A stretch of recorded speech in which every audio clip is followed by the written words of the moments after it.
नमस्कार साथीहरू, हजुरहरूलाई मैले यो ड्र्यागन फ्रुटको बिरुवा कसरी सार्ने भनेर अस्ति सिकाएँ। आज चाहिँ सारेपछि अब के गर्ने त भनेर हजुरहरूलाई भन्दैछु है त यो भिडियो मार्फत।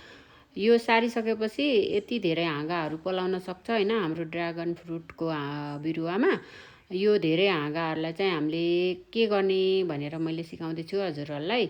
हामीले यो हाँगामध्ये राम्रो यस्तो चुच्चो परेको हाँगा चाहिँ छानेर राख्ने होइन, अरू हाँगा चाहिँ काट्नुपर्छ।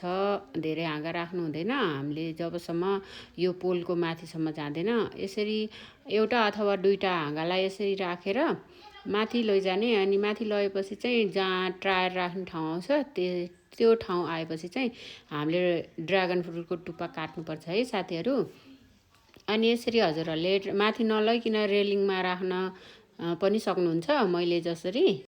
यसको पनि हाँगाहरू माथि आएपछि मात्रै झ्याङ बनाउनु होला होइन, तल चाहिँ हामीले हाँगाहरू राख्न हुँदैन है साथीहरू। हस् त, धन्यवाद।